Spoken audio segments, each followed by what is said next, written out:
পিঙ্কি কিচেনে সবাইকে স্বাগত জানাচ্ছি। আজকে আপনাদের সাথে একটা খাজার রেসিপি শেয়ার করছি। এখানে 500 মতো ময়দা নিয়ে নিয়েছি, আর লাগবে সামান্য একটু নুন। খাবার সোডা কিছু আমি ব্যবহার করব না, নুনটা দিয়ে মেখে নিচ্ছি। আর বেলতে আমার কর্নফ্লাওয়ার লাগবে, নিয়ে নিলাম বাটিতে কর্নফ্লাওয়ারটা। এখন একটু নুন আর সাদা তেল দিয়ে ময়ানটা দিয়ে নিচ্ছি।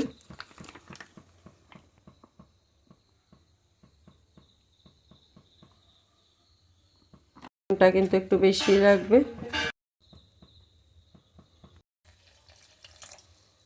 অল্প করে জল দিয়ে ডোটা মাখতে হবে। দেখুন সফট একটা ডো আকারে তৈরি হলো। এখন লিচির আকারে ছোট ছোট করে কেটে নেব। বন্ধুরা, প্রত্যেকটা লিচির আকারে কেটে নিলাম।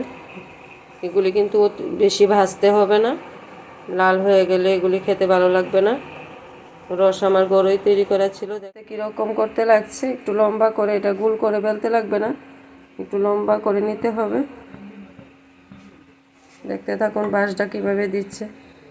মিষ্টির দোকানে যাওয়ার দরকার নেই, ঘরে যদি এত সুন্দর খাজা তৈরি হয় সহজ পদ্ধতিতে।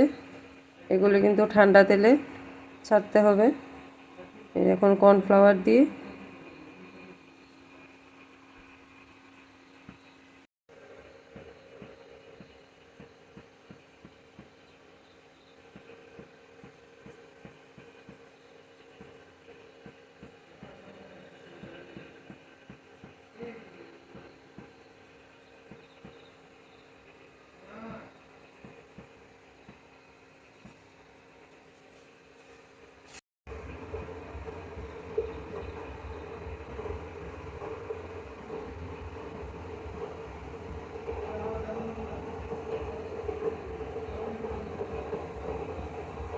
দেখলেন তো বন্ধুরা কিভাবে তৈরি হচ্ছে। এইভাবে প্রত্যেকটা তৈরি করে তারপর দেখাচ্ছি।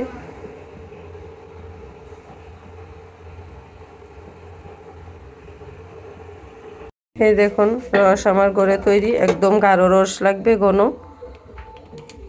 ঘরে তৈরি করা ছিল, তার জন্য দেখাতে পারিনি। রস তো আমরা কম বেশ সবাই ঘরে তৈরি করে থাকি। তৈরি করে রাখলো, এগুলি আবার এখন বেলে নিচ্ছে। বেলে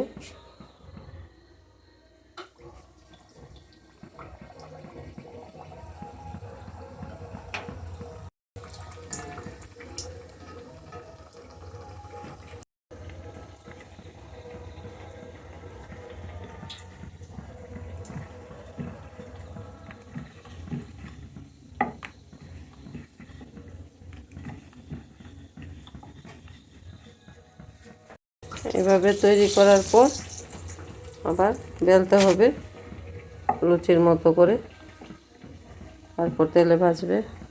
এই দেখুন বন্ধুরা, ভাজলে পরে বাঁশটা ঠিক চলে আসে, দেখতে লুচির মতো লেগেছিল বেলার সময়। এখন দেখুন বাঁশটা ঠিক প্রত্যেকটা চলে এসেছে, এরকম কালারটা থাকবে ভাজলেও। এখন বন্ধুরা প্রত্যেকটা কি সুন্দর ভাজা হয়েছে। ভাজাগুলি আমার একদম তৈরি। এখন শিরায় ডুবানো বাকি রয়েছে। এখন কি সুন্দর লোভনীয় লাগছে দেখতে, দেখেই মনে হচ্ছে খেয়ে নিতে। এই দেখুন বন্ধুরা, শিরার মধ্যে ডুবিয়ে নেওয়ার পর সঙ্গে সঙ্গে কিন্তু তুলে নেওয়া হচ্ছে। শিরাটা তার জন্যই ঘন লাগবে, আর ঠান্ডা শিরার মধ্যেই দিতে হবে। এভাবে একদিন বাড়িতে ট্রাই করে দেখবেন। আমি প্রত্যেকটা এইভাবে তৈরি করে নিচ্ছি। যদি ভালো লেগে থাকে প্লিজ আমার চ্যানেলটাকে সাবস্ক্রাইব করে লাইক শেয়ার কমেন্ট করবেন। একদিন হলো ট্রাই করে দেখবেন বাড়িতে, আশা করি সবারই ভালো লাগবে। প্রত্যেকটা এইভাবে শিরার মধ্যে ডুবিয়ে ডুবিয়ে নেওয়ার পর তারপর দেখাচ্ছি কীরকম লাগছে। খেতে কিন্তু অসাধারণ টেস্টি। দেখুন বন্ধুরা, প্রত্যেকটা শিরার মধ্যে ডুবিয়ে নেওয়ার পর কীরকম লাগছে দেখতে। তাহলে দোকানে যাওয়ার দরকার নেই, ঘরেই এরকম সুন্দর রেসিপি তৈরি করে দেখতে পারেন। আজকের ভিডিওটা এখানেই শেষ করি। ধন্যবাদ সবাইকে। ভালো থাকেন, সুস্থ থাকেন। পরে কোনো সুন্দর রেসিপির সাথে আবার দেখা হবে।